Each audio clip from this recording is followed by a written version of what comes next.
certainly is written in the book of life. How many of us understand and know that God has already penned our story? Another question, if we could look into that book of life and see what God has penned, how many of us would change our ways? How many of us would work harder to get to where we need to go on our purpose journey? How many of us would stop worrying?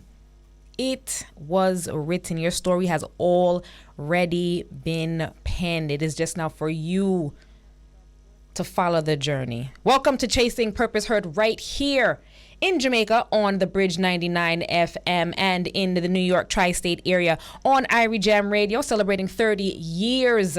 Welcome to Chasing Purpose. I am your host, Cinta Shade. Today we have an awesome show as per usual. As per usual on every show here on the Bridge, we have awesome shows. So big up to all of my other on-air talent, my team members. I want to big up Jeffrey Azan, who just started his show, Level and Meds. Kudos to you, Jeffrey. Job well done. And just to everybody, Mama Elise Kelly, because of you, I can be here. You know, people, like just everybody, our newbies, DJ Sonny, Ricky Fresh, everybody that is here on air, Richie B, and the entire Up and Go team, DJ Audley Shells.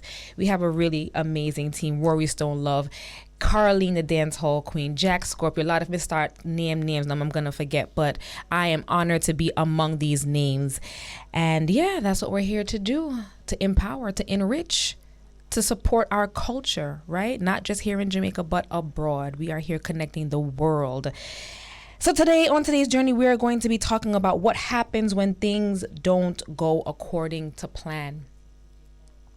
What happens when things don't go according to plan? Do you just throw your hands up and say, you know what, forget about it? Do you begin to envelope and close down and shut off and say, I'm not pursuing anymore? Or do you pivot? Do you reassess? Do you look at the plan and say, all right, let me see what I maybe did wrong or what I can do different? Do you look at the challenges and say, all right, let's see how we can fix this?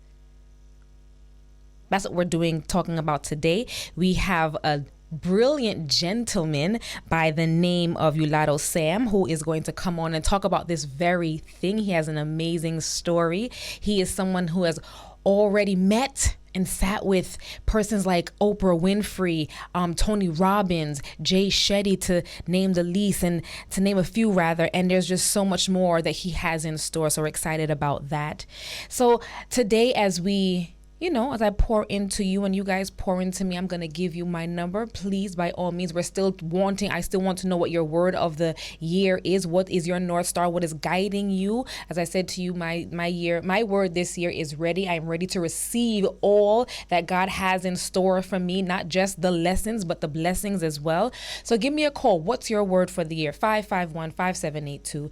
551-5782. Don't be shy. If you don't want to call, send me a voice note. Just say, Cinta Shay, my word is X. And this is why. Studio line is 676-4996, 676-4996, 676-4996. This weekend, all roads lead to St. Anne for the Big Bad Rebel Salute. I'm super excited for that. I am going to take the trek, although I don't like the whole night business thing, but I am definitely going to take the trek, make sure I have my reggae chair so I can rest my feet. And then I'm off to Puerto Rico for a business conference. I'm super excited. What are you guys doing? How are you guys setting your plans in motion? 2022 has gone. 2023 is here. How are you setting your intentions? What are you doing? How are you taking action? How are you taking action to ensure that the things that you want to achieve this year, you are going to get? What are the action plans? Let me know. 551-5782. Mine's already. I am heading to this business conference. I want to learn more. I'm a student of life. I'm constantly learning, constantly wanting to get information. So I'm heading there to do that. Big up to all the schmillies here in Jamaica that are heading down to Puerto Rico for the ROI conference. And just what is it that you are doing? What's your plan? How are you putting one foot in front of the other? We spoke about resilience last week with Danelia Edwards and Sharika. And, it was just such an amazing conversation. But how are you making sure that, in times of Danelia White, yes, as we are moving forward and as we are setting our our path for 2023, which we're full speed ahead in now. When I looked at my calendar, I couldn't believe that it's February. I'm already planning, February and March, I'm already planning meetings for. This month is already done. So what have you done? And if you haven't done anything yet, that's perfectly fine. But how are you getting into motion? How are you getting into action? What are you putting in place? What's the plan? Dave Judah, big up your stuff. David, come like you moved to Jamaica, Dave. When the smoke clears, what happens when things don't go according to plan? That's what we're talking about today. We've all been there. We set a goal, put in the work, and yet somehow things don't go according to plan. It can be disheartening, frustrating, and even make us want to give up on our dreams. But it's important to remember that setbacks and disappointments are a normal part of the journey toward achieving our aspirations. According to research, 43% of all people who set New Year's resolutions expect to fail before February, and almost 1 out of 4 quit within the first week. Let's take a look at what's happening in the gyms right now. For some, it may be because things may have taken an unexpected turn, and you just throw in a towel. You just give up. You just throw up your hands. You're done. Stumbling blocks are a very natural part of life. Instead of giving up when things aren't going our way, sometimes the answer is to pivot. Pivot refers to the process of making a significant change or adjustment to one's goals, plans, or approach in order to achieve a desired outcome. This can involve reassessing the situation, identifying new opportunities, and taking steps to move in a different direction. It's about being flexible, adaptable, and open to change in order to achieve one's goals. Pivoting is about seeing the chance of redirection as an opportunity to learn, grow, and achieve a new outcome rather than a failure. It's about being able to identify when things are not working and making a conscious decision to try a different approach or to redirect one's efforts in order to reach their desired outcome. So I ask you, what happens when things don't go according to plan? Are you the one that's going to throw in the towel? Or are you just going to look through and reassess and say, well, let me see why this didn't work out? Why didn't it go according to plan? And sometimes God is just redirecting us for a better path, for a better outcome. The key is to stay resilient and optimistic, even when faced with obstacles.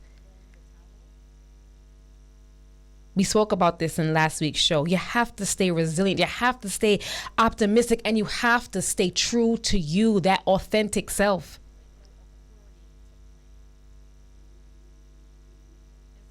One way to do this is by setting intentions and staying motivated to pursue our goals. This means taking the time to identify what we truly want and developing a plan to make it reality. I asked you guys earlier, what's the plan? Have you set it in motion? Have you even penned it, or is it still up in your head?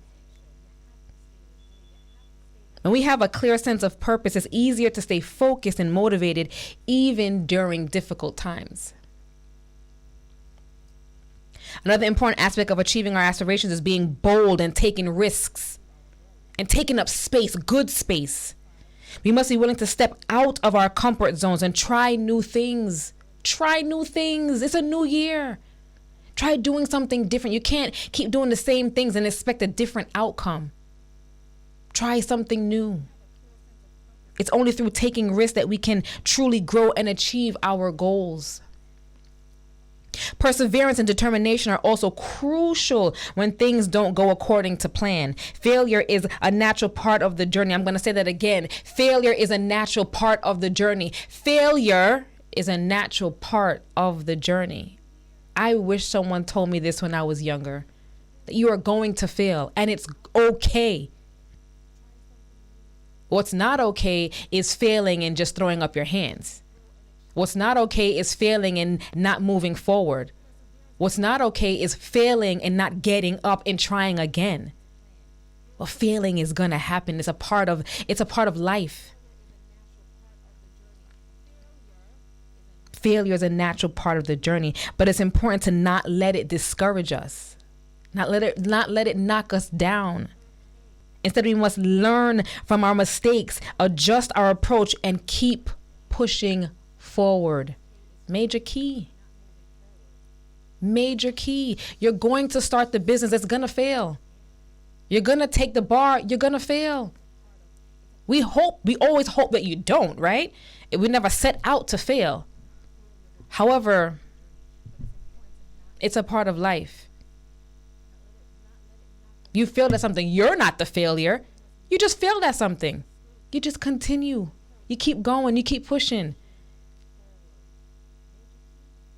You fall 7 times, you get up that 8th, and that on that 8th time, that's where you strike gold. Self-reflection and self-improvement are also important in achieving our goals. We must constantly evaluate our progress and identify areas where we can improve. This means taking the time to reflect on our actions, our thoughts, and emotions, and make adjustments as needed. What adjustments do you need to make? What adjustments do I need to make? No one on this earth is perfect. But the greatest thing is that we have this thing called life, and we can get up and at it every day. We can pursue our dreams every day.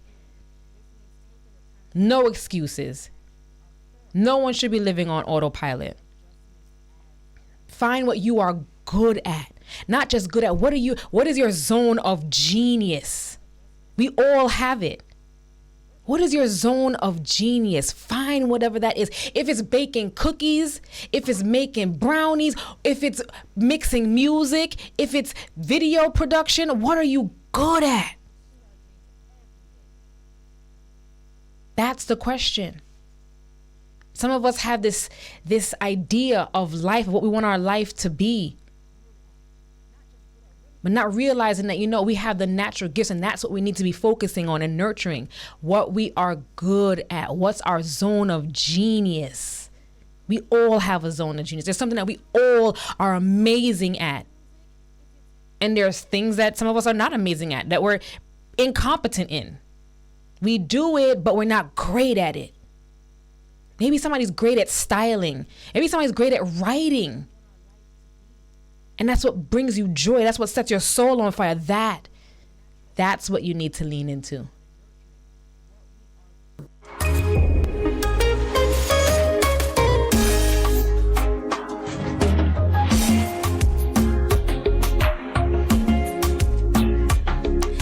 This is Chasing Purpose, and I am your host, Cinta Shea, and today we are talking about what are you doing if things don't go according to plan. I have the answer for you, or I have a suggestion at least. We pivot. Pursuing our aspirations and chasing our dreams is not always easy. There will be times when things don't go according to plan, and we may feel disappointed, defeated, and ready to give up. But we're not doing that over here. But it's during these moments that we must remember to stay resilient, optimistic, and true to ourselves. One great example of this is today's guest, former track star and now emerging Hollywood actor, Ulato Sam. Ulato has had high hopes of becoming an Olympian, but this devastating injury ended his track career before it even had a chance to take off. He was faced with the difficult task of pivoting to a new path and discovering his passion for acting.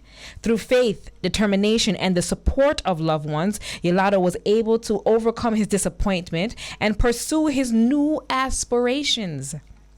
Ulato Sam is an emerging actor in Hollywood. His talents have landed him in roles in theater, film, and television, with credits including Netflix, HBO Max, and Tête, I hope I'm pronouncing that right, the Opera Festival. Having collaborated with the likes of Oprah Winfrey, let me say that again, he collaborated with Oprah Winfrey, y'all, Tony Robbins, and Jay Shetty. Ulato continues to bring his unique talents and abilities to stages and screens across the globe. As a graduate of Morehouse College and the UCLA School of Theater, Film, and Television, originally from Kingston, Jamaica, Ulato is proud to represent the many cultures that have made him who he is today. I want to welcome to Chasing Purpose, Mr. Ulato Sam. Ulato, how are you? I am doing amazing. Thank you so much for that wonderful introduction. I'm so excited to have you. Look at sweetie. Ulato, there's so much I want to talk about. First thing I want to ask you, I've been asking my Irie Jam family and my Bridge Nation family, what is the word that we are going with for the year? What's our North Star? So what's your word for 2023? I would probably say, off the top of my head, altruism, an unwavering Altruism. concern for the well-being of others.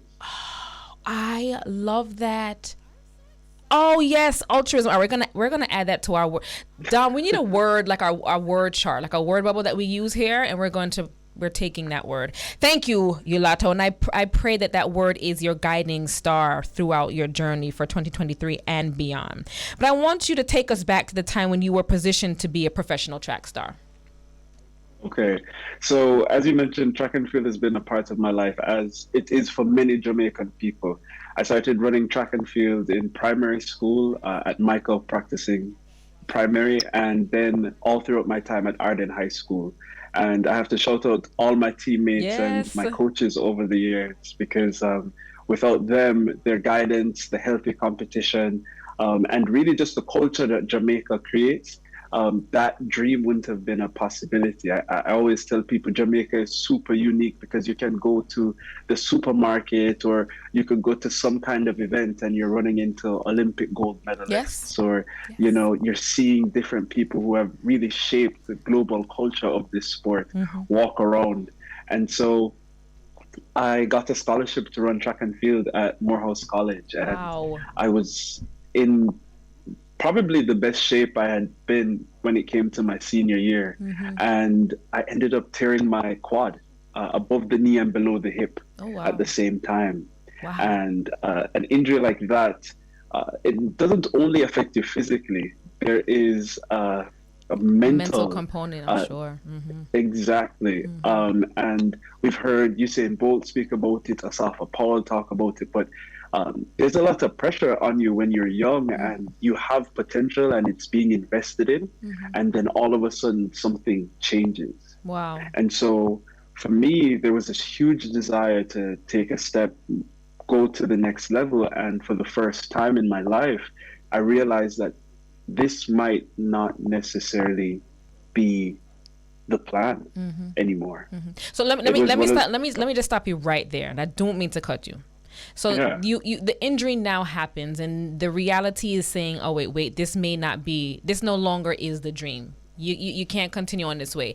At your young age, what is going through your mind? Well, to be honest with you, the first thing is, what is everybody in Jamaica going to think? Your family is invested in this, your friends are invested in this.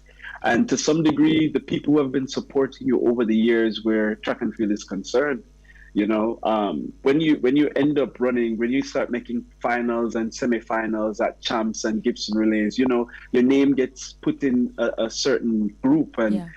you want to be one of those people that comes back for the Carifta trials. You want to start Yes. doing the World Junior trials, etc. And there I was looking at all of those dreams dashed. Wow. And so it really was a time for me to ask myself, not necessarily what defines me, but it was a time for me to look and be introspective, because at that moment, the thing that brought me the most joy, I couldn't even do. I found it even hard to walk Wow. for quite a while. So it was one of those small things that had a much greater impact. So you said a lot there. And may I ask how old you were when this happened? Okay, so I was 20 when that happened. At 20 years old.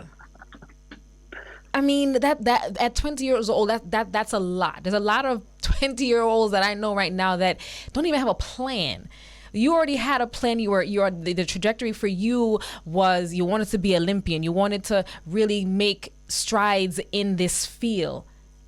But then life threw you a curveball. And when Yes, when when when life threw you the curve, I mean, just your mindset is blowing me. and you and I guess everybody that poured into you and nurtured you is to be applauded, because now at this age now where you're thinking, all right, you kind of have your thing set out, you had your life plan, you're going to be this and this is going to happen, but then you had to pivot. So when in this having to pivot now, what's the thought process? Was it always going to be, did you always have it, all right, it's going to be track star and then acting, or was it always track? Okay, so I can tell you, academically, I've always been sound. I think that was one of the things that I've been blessed to have a family that always encouraged an education to be That's great. prominent. Both my grandmothers and my mom are teachers. And so there was a real collaborative effort whenever, you're spending time with the grandparents or you're at home to make sure that the academics were there. Yes. So I always knew that I had ability, but track and field really was the primary focus. However, going to Arden High School, you end up in all kinds of performances. And so I found myself on stages even before I was in high school. I would sneak away from track training sometime and, go and do a rehearsal here or there. I even entered the JCDC competition. Really? And little things like that. Yeah. It's actually sort of surreal when I think about it, because performing has always been a big part of my experience. My mom even used to be in a singing group called Cadio, and they have a few. Yeah, so I've always been around the culture of performing. And what happened was, when I got the injury, that was the first time that I said, well, if I have to recover, what am I going to do extracurricularly? Right. And that's when this audition for this show that a friend of mine was directing, and it was called Going to See the King. It was actually about Dr. King. It's actually pretty timely because we just celebrated MLK Day Monday, here in the States. Yeah.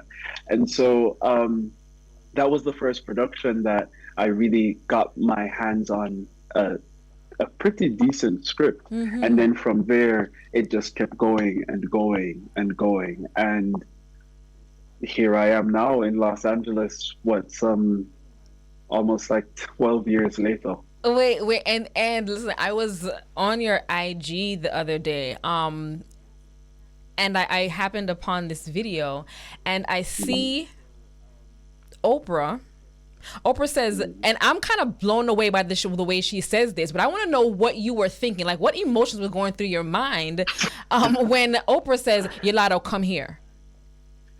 And you come on stage, and I'm just like, wait a minute, what did Oprah just say? How did she say it? And what is this little boy? I'm aging myself, but what is this gentleman going through? What is happening right now? That's a big deal. So you have a very beautiful name as well, right? A unique name. And so 9 times out of 10, you're used to hearing your name said a particular way, or when you're in different spaces. But that was the first time I distinctly remember hearing my name and having to register that was me. Yeah, wow. I just remember we had just done our set. We were on the Oprah 2020 Vision Tour, and we finished the set. And after this segment of the performance, she comes out and she usually speaks for a while, and then we leave. And I just remember hearing Ulato, come here, and I'm like, no one's ever said my name like that. Who just said my name? She said it like she's looking at me. Yeah, it was a very surreal moment. I can tell you that much. Man, I was in the moment for you, and I was like, I would have been quivering in my boots, but you owned it and you killed it. What you said was it was pretty spot on, and kudos to you. And let me ask you, and I'm completely off script here, guys. How did you get to this? What was it? A program that she was putting on? Okay, so Morehouse College is an historically Black college in the United States in Atlanta, Georgia. And Oprah Winfrey has had a long, long history of not just being a supporter of the college, but helping young men such as myself get the quality education that Morehouse can provide. So I happen to be one of the Oprah Winfrey Scholars, and quintessentially, the scholarship is given to young individuals who have the potential to make great impact in the world. They have different qualifications, and you'll find that the Oprah Winfrey Scholars vary. Some of them are athletically inclined, academically inclined, or where the arts or sciences are concerned. But in my case, it happened to be just sort of like a combination of things. Because I was performing, I was running track, and I was doing well in school, they saw that it might be a great fit for me. And that sort of set the tone. And funny enough, even before this moment, Oprah had I believe it was 2010 or 2011, when she was leaving regular television, there were 300 Morehouse men that were on her show. And I just happened to be one. It was my freshman year of college. I was just one in that huge number of 300, and I didn't get a chance to give her a personal thank you. And then, but you see how that worked out though. Yeah, you see how that kind of that full circle moment. And I'm sorry, you just happened to be one of the 300 men. Ulato, I mean, humble are we? Like, I'm here, like I'm having panic attacks for you. I'm emotional for you.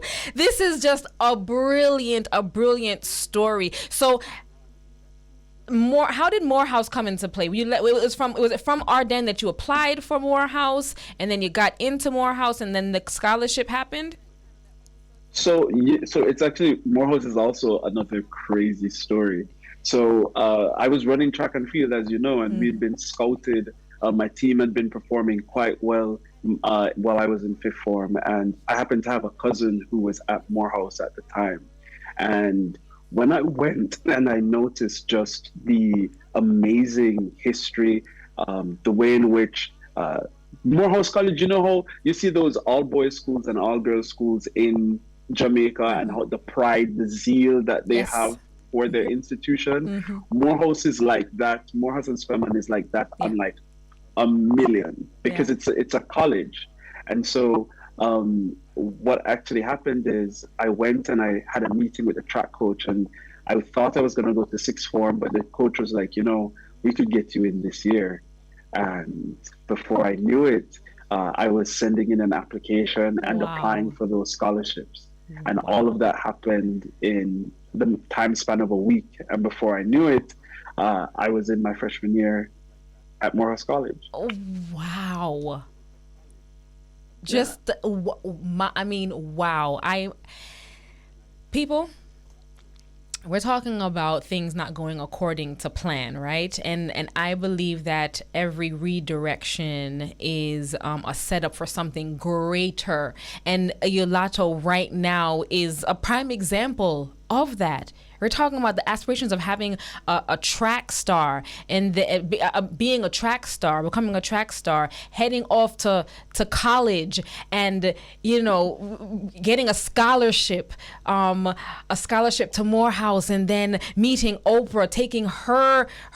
I think it was a scholarship for something that she was doing as well. I mean, all of this is just this is what following your purpose, chasing your purpose, stepping into your purpose. This is what it looks like. This is what it looks like. I have to jump to a quick commercial break, but when we come back, we are going to dive deeper into the story of Ulato Sam.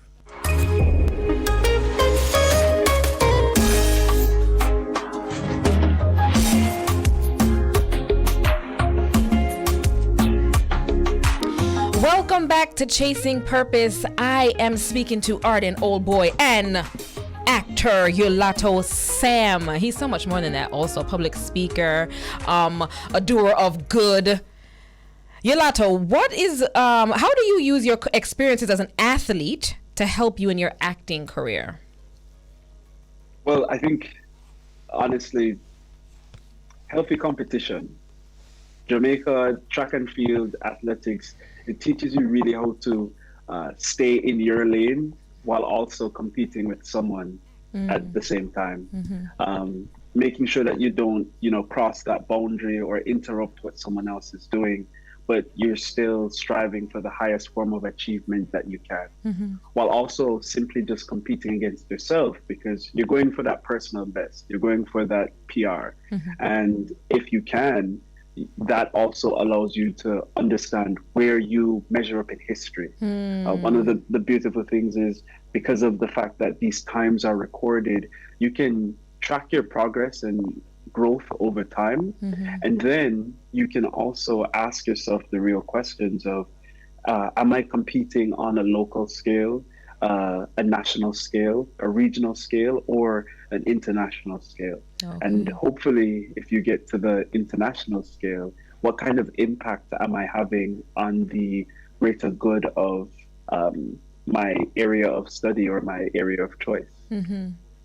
That word impact is a big word for me. What kind of impact do you want to leave on the world? Well, for young people that may look like me or sound like I do or dream like I do, I want them to know that their dreams are tangible and attainable, particularly when your dream evolves. There are times when we might experience things that tell us that the dream is no longer possible, but it's just because of our perspective at the moment. So, for example, and this is like a shameless plug right now, Plug on, plug away. Yeah, man. If there's ever another track and field movie, you see if Sprinter will make like a second installment. Yes. I would love to tell like the Asafa Powell story. I would love to be, part of like the golden age of the track and field story. Even maybe a story about Donald Quarry, for example, who was one of my mentors. But just being able to be in a space where people see the fact that just because I wasn't able to run track and field professionally doesn't mean I can't do it in my art. There's a beauty of connectivity there, but it was perspective. It was shifting the way that I related to my situation, because the situation wasn't good or bad. The situation was what it was going to be. It was how I related to it that was either good or bad. The situation wasn't good or bad. It was how I related to it. There's so many people, so many of us, and myself included, we look at a situation that isn't going our way and we already, we come down on ourselves. But if we just shift the perspective, like Ulato was saying, it opens us up to so much possibilities, because now we're talking about somebody that wanted to be a track star, but now through his arts can tell the story of, can continue to be on that journey by doing what he now is purposed to do, which is acting. Huge impact. And you spoke about dreaming like you do. What does dreaming like you do, Ulato? What does that look like? That is embracing all the incomprehensibly unique things that make you first and foremost, the things that are inexplainable, and then not being limited. I think growing up in Jamaica, I was very fortunate to have exposure. My mom was with Air Jamaica, so for me and my brother, even though we weren't the most affluent young men, we did get the chance to see different parts of the world, and we knew certain things were tangible. But then opening up a book was one of the things that also told me that there was way more out there. And even though track and field is the main way that a lot of us growing up, because of how popular it is back home, you think that track and field is a way that you can shift everything, and it is. But for those of us who get maybe the opportunity to run abroad or to, even represent the country a few times, the question is, what happens after that? Where do you go from that point? And a lot of the skills that I've learned in track and field have been transferable into my own life now. Part of my job description right now is to stay fit, is to be able to, do a show that lasts or runs an hour and a half, 2 hours. And then on top of that, to have the mental fortitude to handle huge crowds as well. And those are all things that started, just running around the track when I was younger. and they're still applicable to this day. Can you speak about how your Jamaican heritage influences your work as an actor? Oh yeah, man. I think I love looking at the work of Dr. Louise Bennett Coverley. I think while I was in grad school, a lot of the research that I was conducting happened to go back to her work, because for us as creative individuals in the Caribbean, we don't actually know how rich of a history we as Jamaican people in particular have when it comes to the theater and to acting. If I'm not mistaken, the first theater production from Europe to happen in Jamaica actually happened in 1684. Oh, wow. Right? Right. And to those who might not know, William Shakespeare died in 1616, and some of his shows were actually being done in Jamaica by the end of that century, right? Oh, wow. So for us as Jamaican people, we've always had this history of performance. But what Dr. Louise Bennett Coverley was able to do, and what inspired me, is that she transformed some of those European and Eurocentric standards and abilities into Caribbean traits, Caribbean habits, and then she preserved them in history with her poems and her television show, and everything that she did is like a time capsule. And so when I got into grad school and I'm hearing about all these different techniques, and I'm hearing about, Stanislavski, and I'm hearing about Meisner and all these different techniques, I had to translate them. I had to figure out what in my culture resonates with these practices, these skills, these techniques. And lo and behold, the key to that for me was Dr. Louise Bennett Coverley's work. And I still refer to it to this day. Wow. I mean, you've taught me something too. I'm now going to have to go do my research. But yes, Mrs. Lou is just brilliant in what she done and what she has done for Jamaica and continue, because as you said, her work is a time capsule. It is, it is going to last forever, and it's so important. And thank you for that open and honest answer. How do you presently keep a positive mindset and stay resilient when things don't go according to plan? For me, I definitely try to embrace the stillness. I think that's something. Usually when something goes wrong, there is this big sense of frustration because you already had some momentum going. You already had, this desire, you had a plan, and here it is that things change. And a lot of times we don't give ourselves the chance to stop, feel, look, listen, and reassess. I think there is sometimes this feeling like people have to know that I'm doing this. People have to see that I'm still going. And in reality, the only person that needs to know where you're going is you. And if you don't have that connection to yourself, if you don't have that time to reassess, you might end up running somewhere that you don't need to go, or running in the wrong direction, particularly when things don't go your way. Wow. And so the first thing that I usually do is just stop and allow myself to be still, allow myself to recenter.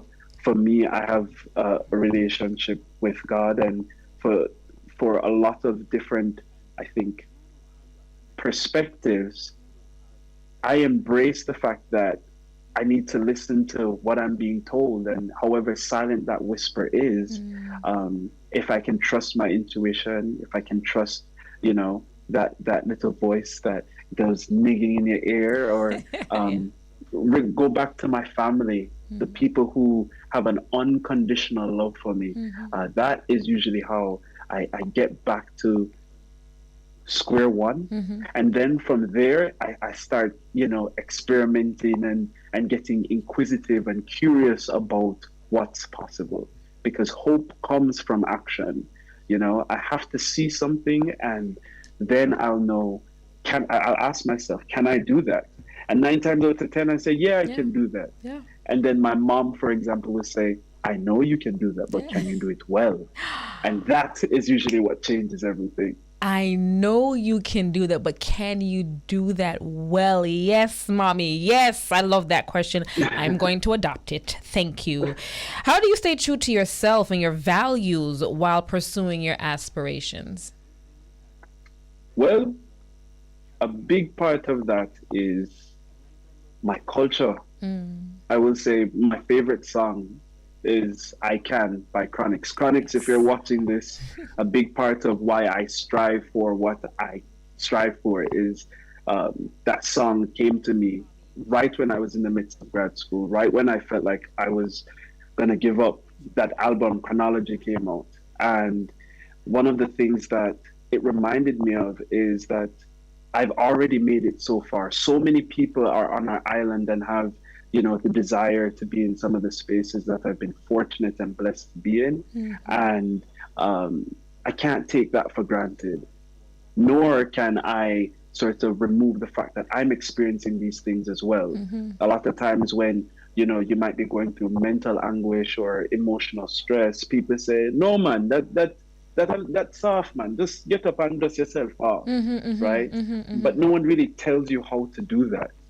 And literally, when he says, put your hands up as high as you can, every time I listen to the song, I have to put my hands up and give some thanks because it's a reminder that everything that I am, the family that I come from, the culture that has raised me, and the people that have invested in me and the institutions that welcome me into those spaces have all told me that not only am I worthy, but that I have a potential that is indescribable.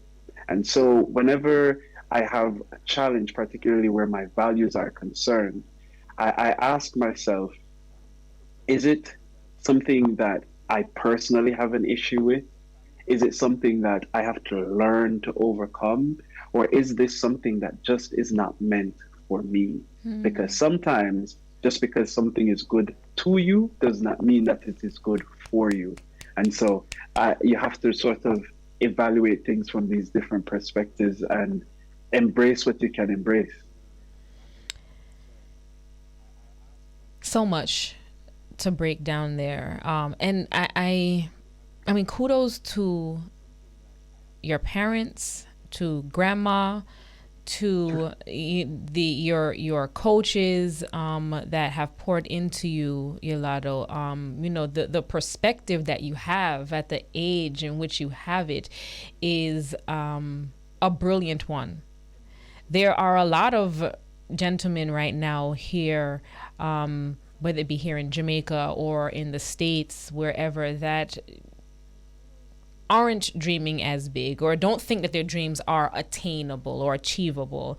I'm going to ask if you can just speak to them, give them a word, encourage them, and not just them, all of us. It's the beginning of the year. We have these plans and we want to set these plans in motion. People think that maybe they can't even attain them, but I'm asking you if you can just appeal to them for me. Okay. To anyone listening, wherever in the world you might be right now, a dream isn't something that is given to you from someone else. It comes from somewhere deep within you. And sometimes we don't even realize that we're living our dream because we've set expectations or standards, because we've compared what we want or what we're experiencing to someone else. But if you're out there right now and you don't feel like you're living your dream, I'd like to ask you, is this life not a dream? Something that I'm very passionate about is we see so many times on the news, young people, particularly, Black and brown folk, who their lives are ended early for one reason or another. And so just the mere fact that we have breath, we give thanks first and foremost. The dream that our ancestors had for us to be able to walk free on this planet, not enshackled, not enslaved, you're living it. The next thing is, if there's something that you feel that is calling to you, that is above where you are now, know that the only way that you can get there is through hard work. And your work may look different from person to person. You might have a skill or talent that I don't have, and vice versa. However, we've all been given a sound mind. We've all been given the functioning senses. And we've been given certain senses of support. So lean into those things, embrace those who are embracing you.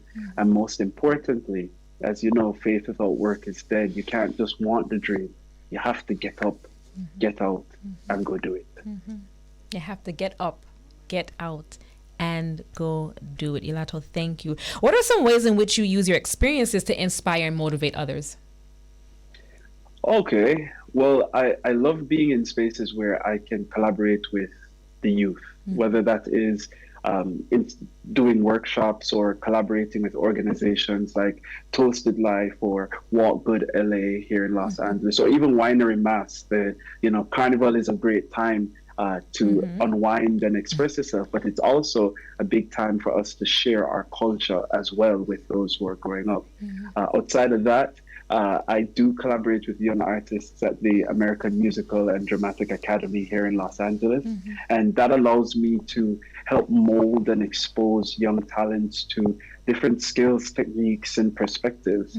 And I'd actually love to do that in Jamaica as well. Yes, we would love to have that. I mean, come on. We here at The Bridge are working on quite a few projects. So my trusty producer will be calling.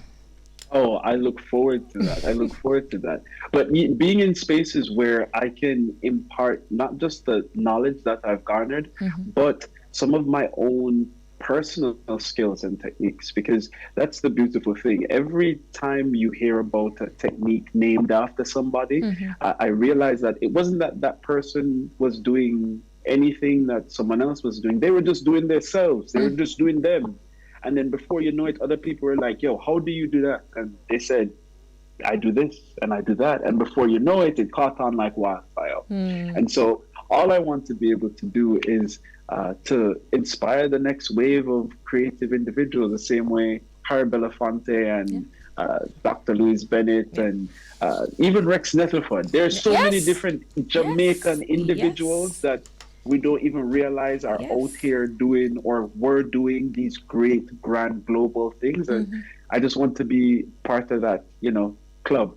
Yes, and you all are already on your way. Well, Ulato Sam, I know that you're gonna do it. You're gonna do it again and again and again. I will be there with my popcorn when the Oscars, the Emmys, the Tony, when your name is called at all of it, because you are on that trajectory. I love your light. I love who you are. Kudos to your parents and to all those who have nurtured you on your journey. They have done a great job. I wish you so much love and light on this journey. Thank you for being a part of Chasing Purpose. Oh, before you go, tell us where we can follow you. Oh, you can follow me on Instagram at YOULATOE, and also on Twitter at the same YOULATOE. And then I also have like a Facebook page going as well. And if you happen to be on TikTok, you can follow me at YOULATOE. We're pretty across the board. We're good and right across the board. There you go. Ulato, thank you so much, and I'm wishing you all the best. Thank you very much for having me, and have a great day, everybody. All right. Make today your best day yet. Thank you. Ulato's story is a powerful reminder that when things don't go according to plan, it doesn't mean that our dreams and aspirations are over. It means that we must adapt, stay true to ourselves, and find new ways to pursue our goals. Oh, what an amazing, amazing story he has. I thank you guys for being with us today. As always, I'm wishing you love, light, and purpose. Sow seeds that others can benefit from. Until next time.